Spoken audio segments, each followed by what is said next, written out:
Hello everyone, welcome to my YouTube channel. I hope कि आप सब बहुत अच्छे होंगे और आपकी प्रिपरेशन भी बहुत अच्छी चल रही होगी। आपको मेरा कंटेंट जो है वो पसंद आ रहा होगा। तो चलिए फिर, आपने जैसे कि थंबनेल में देखा है कि आज फिर से हम न्यू सीरीज़ लेकर आए हैं और जिसमें कि हम अगेन 10 पीवाईक्यूज़ करने वाले हैं रेलवे के। और चैप्टर का जो नाम है वो है हमारा केमिकल इक्वेशन एंड रिएक्शन। मैंने लास्ट क्लास में भी कहा था मेरे पास 100 प्लस क्वेश्चन है इसके, लेकिन कुछ क्वेश्चंस जो है वो सेम कंसेप्ट पे रिपीटेड है, तो उस कंसेप्ट के क्वेश्चन मैं बार-बार रिपीट नहीं करूँगी। बस क एक आध क्वेश्चन ऐसे जो उसकी आपको कंसेप्ट को क्लियर कर दे, वो मैं लेकर आऊँगी। अच्छा, एक और चीज़ है, अगर मैंने यहाँ पे रेलवे मेंशन किया है तो प्लीज़ बाकी जो एग्ज़ाम के एस्पिरेंट्स हैं वो ये ना समझे कि ये क्वेश्चंस हमारे लिए नहीं है। एमसीक्यूज़ की प्रैक्टिस आप कहीं से भी करिए, कोई भी कॉम्पिटिटिव एग्ज़ाम से करिए, क्वेश्चंस रिपीट होते हैं। तो चलिए फिर हम स्टार्ट करते हैं आज की क्लास को, बिना टाइम को वेस्ट किए हुए। तो आज का हमारा फर्स्ट क्वेश्चन क्या है? Three products are produced in the chlor alkali process. तो क्लोर एल्कली प्रोसेस एक्चुअल में होता क्या है? क्लोर एल्कली प्रोसेस में क्या होता है एक्चुअल में कि यहाँ पर इलेक्ट्रिसिटी की हेल्प से, ठीक है, एक तरफ हमारा कैथोड होता है, एक तरफ हमारा एनोड होता है, ठीक है, एक तरफ हमारा कैथोड होता है और एक तरफ हमारा क्या होता है, एनोड होता है। और क्या होता है, इसके अंदर ब्राइम सॉल्यूशन डाला जाता है। ब्राइम सॉल्यूशन मींस NaOH, NaOH के साथ H2O, ठीक है। NaOH बोला मैंने, NaCl के साथ, सॉरी, NaCl के साथ, लेट मी इरेज। NaCl के साथ हम क्या डालते हैं, H2O को डालते हैं, ठीक है, और इसी को हम क्या बोलते हैं, इसी को हम बोलते हैं ब्राइम सॉल्यूशन, ठीक है। तो अब बोला क्या गया है एक्चुअल में, बोला ये गया है कि जब ये ब्राइम सॉल्यूशन में इलेक्ट्रिसिटी पास कराई जाती है तो कौन से थ्री प्रोडक्ट्स हमें मिलते हैं। तो ऑप्शन है आपके पास ऑक्सीजन, हाइड्रोजन एंड NaOH, ठीक है। दूसरा ऑप्शन है आपके पास दूसरा ऑप्शन है आपके पास हाइड्रोजन, क्लोरीन एंड NaOH। तो हमारा राइट ऑप्शन क्या है, हमें हाइड्रोजन मिलता है, क्लोरीन मिलता है और NaOH मिलता है, जिसमें Na हमारा जो है कैथोड की तरफ जाता है, ठीक है, OH हमारा एनोड की तरफ जाता है, ठीक है, क्योंकि कैथोड हमारा नेगेटिव है और एनोड हमारा पॉजिटिव है, ठीक है। इस तरीके से हमारी होती है और दो गैसेज हमें मिलती है, क्लोरीन मिलती है और हाइड्रोजन मिलती है। Got it. चलिए, now moving to the next question. चलिए, अब जो नेक्स्ट क्वेश्चन है, आई होप आपको क्वेश्चन दिख रहा होगा। थोड़ा सा मैं इसको ऐसे कर लेती हूँ। अब क्वेश्चन क्या है, name the compound precipitate when lead nitrate and potassium iodide is mix. तो चलिए, सबसे पहले हम इसके रिएक्शन लिख लेते हैं। लेड, क्या बोला गया है, लेड नाइट्रेट, लेड नाइट्रेट, ठीक है, और इसके साथ हमने मिक्स किया पोटेशियम आयोडाइड, ठीक है। तो वो बोलता है कि हमें क्या सॉल्यूशन, क्या कंपाउंड हमें मिलेंगे। तो ऑब्वियसली आपको पता है कि ये डबल डिस्प्लेसमेंट रिएक्शन है। लेड हमारा किसके साथ चले जाएगा, आयोडीन के साथ, तो आयोडाइड, लेड आयोडाइड हमें यहाँ मिलेगा। और साथ में जो है पोटेशियम हमारा किसके साथ चल जाएगा, नाइट्रोजन के साथ, नाइट्रेट के साथ। तो ये हमारा हमें प्रोडक्ट मिलेगा। और ये आपको पता है ये अभी बैलेंस नहीं है इक्वेशन, मैं आपको पहले ही बता दूं, ठीक है। तो हमें पहले से ही पता है कि ये जो है लेड आयोडाइड हमारा येलो पीपीटी बनाता है। अब ऑप्शन में देखते हैं कि क्या है हमारा। पोटेशियम सल्फेट नहीं मिलता, पोटेशियम ऑक्साइड नहीं मिलता, लेड आयोडाइड बिल्कुल, हमें क्या मिलता है, लेड आयोडाइड मिलता है। चलिए, moving to the next question. तो नेक्स्ट क्वेश्चन है हमारा हाँ, अब नेक्स्ट क्वेश्चन हमारा क्या बोल रहा है, नेक्स्ट क्वेश्चन हमारा बोल रहा है, in a chemical reaction the notation A Q represent, A Q, जब भी हम कोई रिएक्शन लिखते हैं तो ए क्यू रिप्रेजेंट क्या करता है, तो ए क्यू जो है वो रिप्रेजेंट करता है एक्वस। ये बहुत इजी क्वेश्चन है, इसको हम बहुत ज्यादा टाइम नहीं लेंगे इसमें। अब हम लेते हैं next question.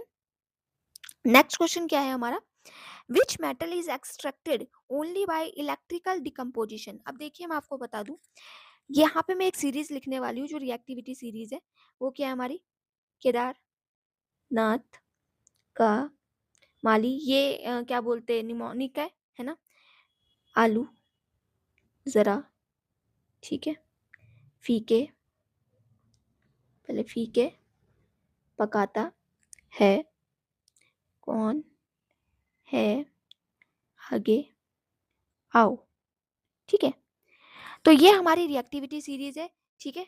Let me change the colour ताकि मैं आपको थोड़ा सा बता पाऊँ, क्योंकि फिर इससे रिलेटेड आगे क्वेश्चंस आएंगे कि हमारा potassium, sodium, calcium, magnesium, aluminium, zinc, iron, lead, hydrogen, copper, ठीक है, मर्करी, और ये क्या हमारा Ag हमारा सिल्वर और Au हमारा गोल्ड। ये हमारी रिएक्टिविटी सीरीज है। अब इसी के ऊपर भर भर के क्वेश्चन आते हैं, अलग अलग चेंज कर करके पूछते हैं, ठीक है। तो अब बोला गया है कि कौन सी ऐसा मेटल है जिसको कि इलेक्ट्रिकल डिकम्पोजिशन से निकाला जाता है। तो इलेक्ट्रिकली डिकम्पोजिशन से हम हायर जो हाईली रिएक्टिव मेटल्स हैं उनको निकालते हैं। उनके लिए वो क्या बोलते हैं, copper as a reducing agent को यूज करके नहीं निकाले जाते। आपको पता होगा copper as a reducing agent use किया जाता है जब भी हम इलेक्ट्रॉन क्या बोलते हैं मेटल को एक्सट्रैक्ट करते हैं। तो जो हाईली रिएक्टिव मेटल है वो copper as a reducing agent की हेल्प से नहीं होते, और वो जो हायर क्या बोलते हैं मेटल्स हैं वो हमारे क्या है इस ये वाले होते हैं, ठीक है ना। तो यहाँ पर आप देखिए, यहाँ पर सोडियम नहीं है, पोटेशियम नहीं है, ठीक है, लेकिन यहाँ पे हमारा क्या दे रखा है, यहाँ एल्यूमिनियम दे रखा है और जिंक भी दे रखा है, लेकिन जिंक हमारा कम रिएक्टिव है एल्यूमिनियम से, तो हमारा राइट आंसर क्या होगा, एल्यूमिनियम होगा, ठीक है। आई होप आपको चीजें समझ में आ रही है। चलिए नेक्स्ट देखते हैं, नेक्स्ट क्वेश्चन हमारा क्या है। स्क्रीन आई होप सही हो रही है, ठीक। Which metal is use in electroplating on iron to protect it from corrosion. अब बहुत इंपॉर्टेंट, सबसे पहले तो galvanization is the process. Galvanization, galvanization process का नाम होता है, ठीक है, मुझे इसको ऊपर करने दो, हाँ। गैल्वेनाइजेशन प्रोसेस का नाम होता है जिससे कि क्या करते हैं हम आयरन को प्रोटेक्ट करते हैं। हम आयरन को क्या करते हैं, प्रोटेक्ट करते हैं कि ताकि उसमें क्या ना हो, कोरोजन ना हो। और कौन सा ऐसा मेटल उसके ऊपर क्या करते हैं, इलेक्ट्रिसिटी की हेल्प से क्या उसके ऊपर लगाया जाता है कि ताकि उसमें कोरोजन की प्रोसेस ना हो, तो वो है हमारा जिंक। जिंक इसके ऊपर क्या किया जाता है, इलेक्ट्रोप्लेट किया जाता है, ठीक है। चलिए moving to the next question. Next question हमारा क्या है, नेक्स्ट क्वेश्चन है हमारा, the process of depositing a layer of a desired metal on another metal using electricity. Obviously electricity के यूज से जब भी हम किसी और, अभी जो मैंने एक्सप्लेन किया वो हमारा बेसिकली क्या होता है, इलेक्ट्रोप्लेटिंग कहलाता है, ठीक है। देखिए इतने इजी क्वेश्चन आते हैं और क्या बोलते हैं, बस कंसेप्ट आपको एक बार ही क्लियर होना चाहिए। चलिए अब हमारा क्वेश्चन क्या है, अब ये एक न्यू क्वेश्चन है। आयोनाइडाइजिंग की प्रोसेस जो होती है, आयो एनोडाइजिंग सॉरी एनोडाइजिंग की जो प्रोसेस होती है उसमें कौन सा एसिड यूज किया जाता है। तो बेसिकली जो एनोडाइजिंग की प्रोसेस होती है उसके ऊपर कोई भी जैसे मेटल है हमारा, तो उसके ऊपर क्या है, इलेक्ट्रिसिटी की हेल्प से या किसी चीज की भी हेल्प से Al2O3 इस तरीके की क्या लगाई जाती है प्लेटिंग करवाई जाती है। तो ये इस प्रोसेस में किस मतलब एसिड का यूज होता है। तो हमारा जो राइट आंसर है वो राइट आंसर हमारा क्या है, डाइल्यूट सल्फ्यूरिक एसिड, इसको याद रखिएगा, ठीक है। चलिए नेक्स्ट क्वेश्चन हम देखते हैं। नेक्स्ट क्वेश्चन क्या है हमारा, the process of using electricity to decompose water into oxygen and hydrogen gas is called. अब सिंपल सी बात है, जब भी हम इलेक्ट्रिसिटी यूज करते हैं, जब भी हम इलेक्ट्रिसिटी यूज करते हैं वाटर को तोड़ने के लिए, ठीक है, तो इस प्रोसेस को क्या कहा जाता है, इलेक्ट्रोलाइसिस ऑफ वाटर, ठीक है। इलेक्ट्रिसिटी का यूज करके वाटर को तोड़ना is like electrolysis of water, ठीक है। चलिए नेक्स्ट क्वेश्चन में आते हैं।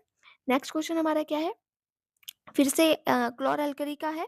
विच ion migrate towards the cathode during the chlor alkali process. मैंने स्टार्टिंग के ही फर्स्ट क्वेश्चन में एक्सप्लेन किया था कि जब भी हम क्लोर एल्कली प्रोसेस करते हैं तो कैथोड की तरफ हमारा क्या आ जाता है, पॉजिटिव आता है, मतलब Na पॉजिटिव चला जाता है, और एनोड की तरफ हमारा नेगेटिव वाला चला जाता है, ठीक है।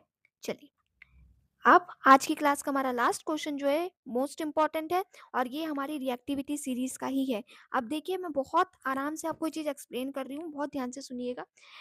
वही मेटल उसको दूसरे मेटल को रिप्लेस करेगा जो उससे कम रिएक्ट होगा, रिएक्टिव होगा। तो सबसे पहले हम ये लगा देते हैं, यहाँ पे लिख देते हैं, तार नाथ का माली आलू जरा, ठीक है, फीके पकाता है, ठीक है, इतना हम लिख देते हैं। सो दैट कि अभी अब जब हम आंसर निकाले तो हमें पता रहे कि क्या करना है। अब देखो पीबी, यहाँ पे देखो ये पीबी और सीयू है, क्या सीयू को रिप्लेस कर सकता है पीबी। देखो पीबी ऊपर है और सीयू जो है वो हाइड्रोजन के बाद आता है, ठीक है।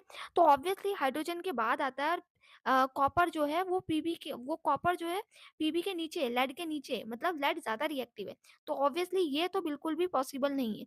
लेड जो है सॉरी लेड जो है वो कॉपर को अच्छे से क्या कर सकता है, रिप्लेस कर सकता है। It is possible, it is possible. मैं खुद ही एक्सप्लेन करते करते गलत हो गई, क्योंकि पीबी जो है वो कॉपर से ज्यादा रिएक्टिव है, तो ये वाली तो क्या हो सकती है, डिस्प्लेसमेंट रिएक्शन पॉसिबल है।